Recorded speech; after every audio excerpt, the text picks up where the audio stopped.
Bonjour à toutes et à tous, bienvenue dans Parigo. Une fois n'est pas coutume, on débute cette émission par une bonne nouvelle. Je dirais même plus, il s'agit presque d'un cadeau qui sera offert aux 12 millions de Franciliens, à ces gentils Père Noël d'avoir pensé à Parigo, juste après Noël. Et ce cadeau inattendu, le voici, il a la taille d'un ticket de métro, mais il vous permettra d'aller partout ou presque en Ile-de-France au tarif imbattable de 2,50 €, une petite révolution.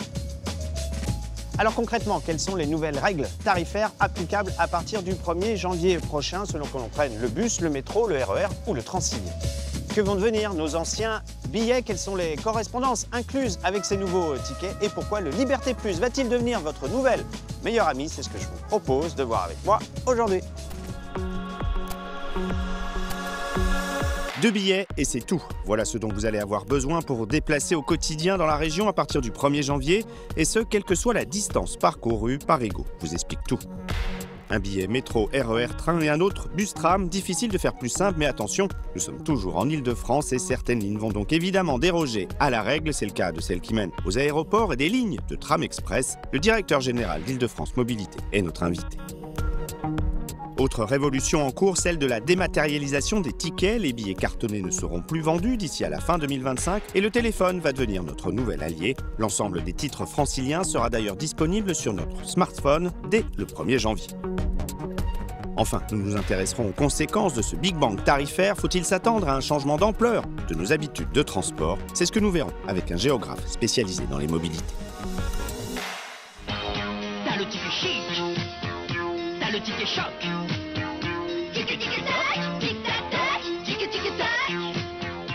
On ne sait pas trop lequel des deux, le ticket chic et l'autre, le ticket choc. En tout cas, à partir du 1er janvier, ils ne seront plus que 2 à être mis en vente au guichet RATP et SNCF. Un ticket à 2 € pour les bus et les trams et un autre à 2,50 € pour le métro et le RER. Voyons en détail cette révolution tarifaire avec Mathieu Caillot. Gare de Saint-Quentin en Yvelines, zone 5. Ces distributeurs de billets vivent sans doute leurs derniers instants. Les trajets origine-destination seront bientôt terminés et avec eux surtout les prix prohibitifs. Ça fait 10 € l'aller-retour, hein. Donc ça fait cher. Du coup, je le fais moins. À partir de janvier, fini les 5 zones tarifaires et les innombrables tarifs.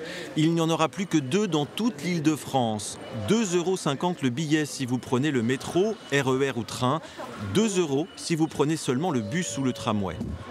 Ça ne sera plus en support carton, ça va passer comme les tickets de bus là, qui sont passés sur les passes Easy, ça sera la même chose.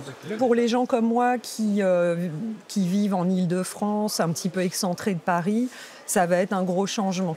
Le pass Navigo à la journée, lui aussi simplifié, coûtera 12 € pour tout le monde. Idem pour les aéroports, prix unique de 13 € pour Roissy ou Orly. Le pass Liberté Plus sera désormais valable pour toute la région, avec 2 avantages, le prix 20% moins cher et correspondance offerte en bus ou en tramway. Ça sera facile, ça pourra se charger sur les téléphones, ça pourra se charger de façon plus simple. On espère aussi qu'il y aura moins de files d'attente sur ces vieux distributeurs qui ne sont pas très pratiques, où tous les étrangers passent beaucoup de temps parce qu'ils ne comprennent pas. Et donc ça devrait simplifier. Et quand vous faites quelque chose de simple, il y a un effet généralement qui ne manque pas, c'est que les gens prennent plus les transports. Donc si les gens laissent plus leur voiture et prennent plus les transports publics et que l'offre est à la hauteur, parce que c'est pour être bondé, ils ne viendront pas, ça devrait être quelque chose de positif pour tout le monde. Si les habitants de banlieue y gagneront, c'est parce que les Parisiens paieront un peu plus cher. Un choix politique fort pour plus d'équité et plus de facilité qu'apprécieront 3 millions d'usagers en banlieue.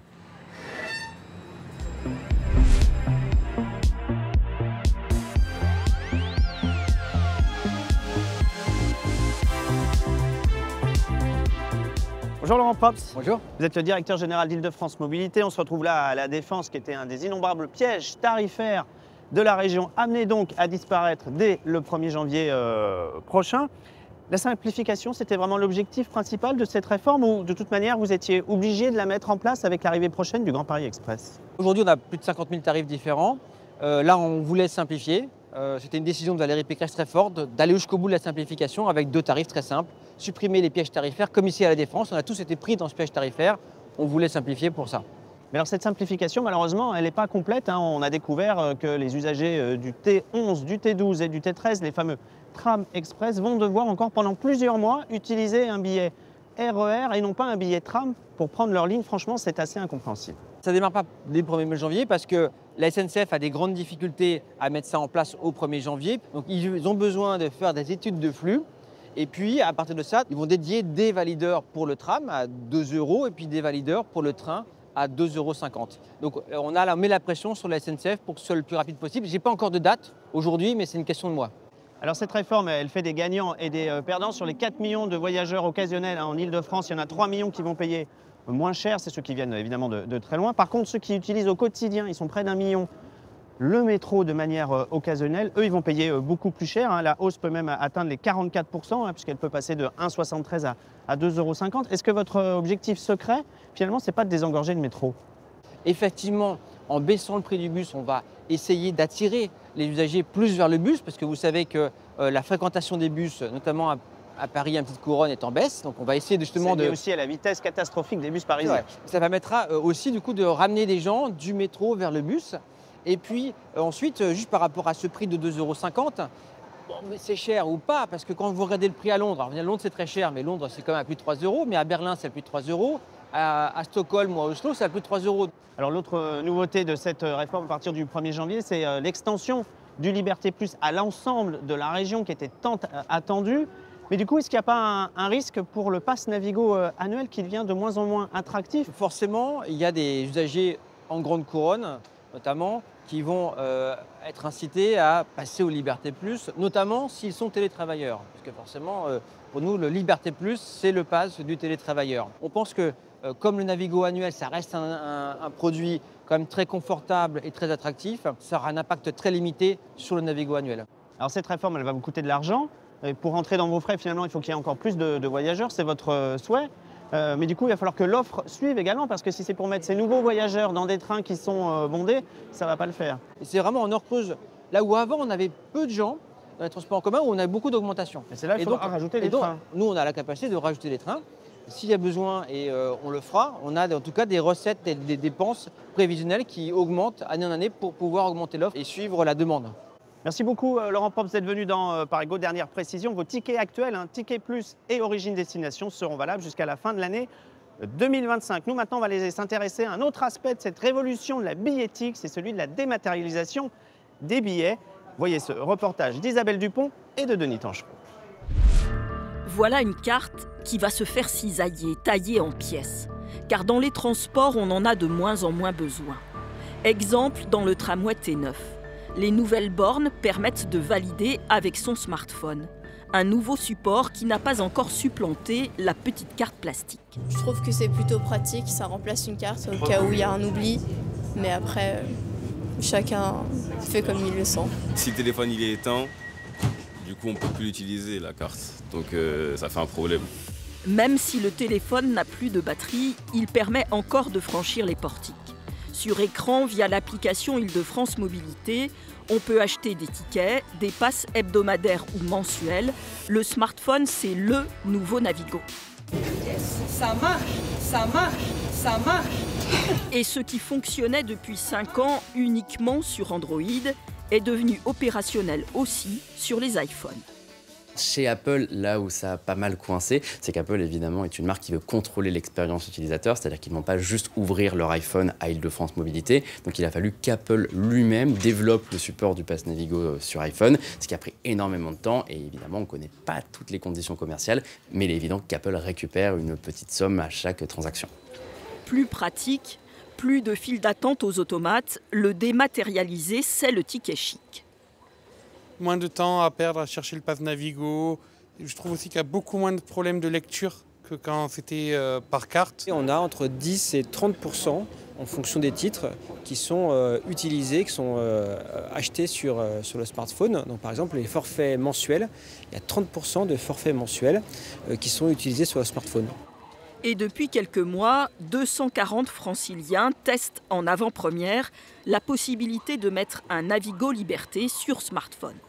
C'est exactement la même chose, à la différence que j'ai plus besoin de prendre ma carte, que tout est sur mon téléphone et que par la suite, je peux aussi consulter ma consommation directement sur mon téléphone et en savoir donc où ce que j'en suis dans mon suivi trajet et de consommation. Le Navigo Liberté sur smartphone se généralisera en 2025, puis à la fin de l'année, les abonnements annuels et imaginaires passeront à la dématérialisation. Ailleurs, on a parfois recours dans les transports à d'autres technologies futuristes. Une puce sous-cutanée en Suède et à Moscou, les portiques du métro se franchissent grâce à la reconnaissance faciale.